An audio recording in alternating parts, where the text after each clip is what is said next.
Let me tell you what these podcasts are. So we run a very, very successful IELTS course called the IELTS VIP course. One thing we do for our students is once a week we say, give us a question and we will make a whole podcast on it. A very, very long, deep dive into a common IELTS question. And the question we have this week is quite an interesting question because it affects everybody. And I think this can mean the difference between you passing and not passing the test. Or not only I know this will make a huge difference and have a huge impact on people. Everything? So, the question today is, how do I stay motivated during my IELTS preparation? How do I stay motivated during my IELTS preparation? And this comes from one of our VIP students, a student who has paid $500 for our course and is obviously very, very motivated to pay that kind of money, but still struggles with motivation. And there are three things that I want to talk about today. Number one, motivation and whether it actually works or not.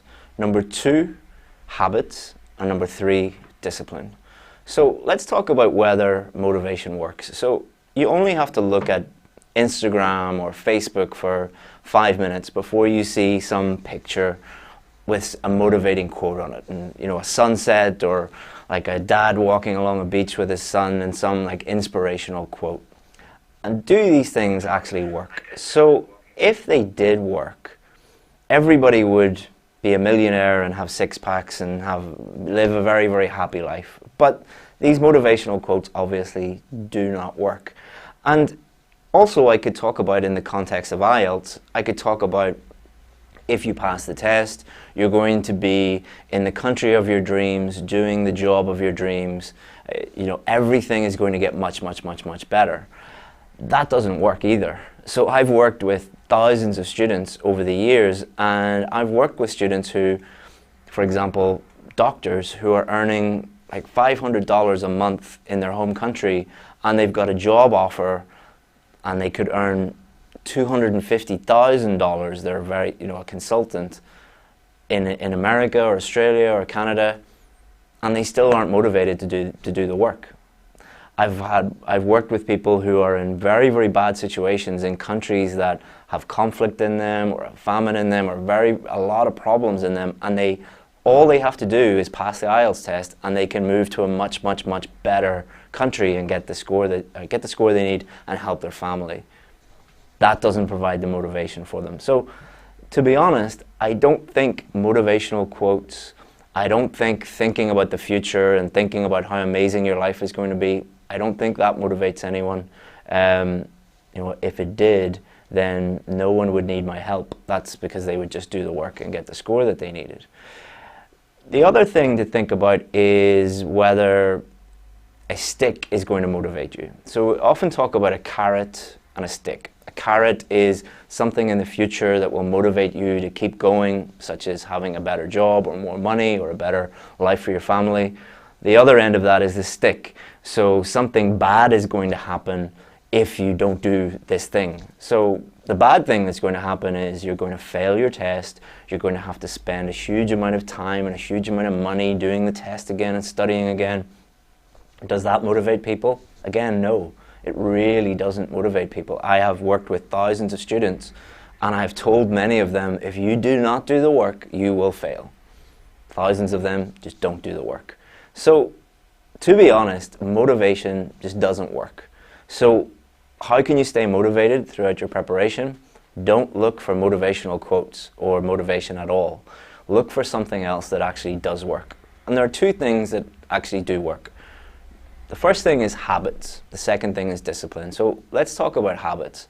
So if you get into the habit of doing work every single day and doing a little bit every single day, as time progresses, you'll look back and you'll realize that you've done all the work. Because that's what we're really talking about.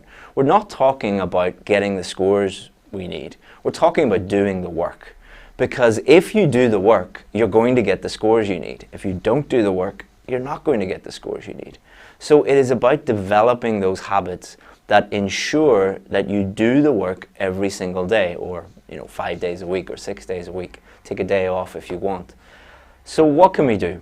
So let me share with you the most effective thing that I think develops really, really good habits in terms of completing everything. So, number one, what you want to do is you want to combat overwhelm. So overwhelm is when you have so many things in front of you that you just get completely overwhelmed and you are paralyzed. You can't do anything. So a really good example of this is going from like a band 6, 6.5 to a band 7, 7.5. That's a huge thing that you need to accomplish. And there are many, many, many, many things that you need to do. Some of the students who join our course, when they first join and they look at our course, they freak out. They're like, I can't do this. I can't do all of this work.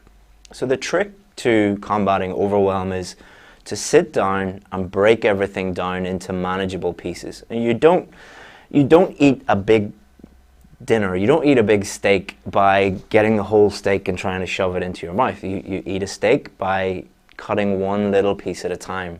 Exactly the same when you're preparing for the IELTS test. You need to cut it into little pieces and do those pieces. So what can you do practically to make that happen? So what I would suggest you do, number one, you need to find out what work you need to do. So there's no point in saying, I want a 6.5 or I want a 7 or I want an 8 when you don't know the path to follow to get there, because there's a very specific path. So number one, find out what you need to do. You can find that out yourself by doing your own research, or even better, get a teacher, someone who knows what they're doing, to tell you, to give you a plan of action. And that's going to help you. That's the first step. The second step is to figure out how much time you have between now and your test. And be realistic here. Don't be like, this is going to sound harsh, but don't be like a baby. A baby will say like, I want this and I want this now. So many of the students that I work with say, I want a band 8 and I want it in 2 weeks, or I want it in 4 weeks. It's like, you're behaving like a child. That's how my 4-year-old talks. He doesn't even talk like that. You need to be realistic about the amount of time that it's going to take you. Again, getting a teacher, getting an expert to help you with that and give you a timeline is really, really going to help you. But let's say it is 10 weeks. Okay, let's say you have 10 weeks and you have a lot of things to do. What you do is you get a calendar with 10 weeks on it. Let's say you work 6 days a week. Let's say you do 6 days a week of work. You will have 60 squares. So 10 weeks, 6 days a week, 60 squares on your calendar. Then what you do is you take the work, all divide it into little pieces and put it in each little square. So you're going to have 60 squares and each square is going to have a little bit of work to do every single day. And then what do? Surprise, surprise, you do it. All right? That is the key. Don't sit down and plan everything out and have it on your wall and then don't do it.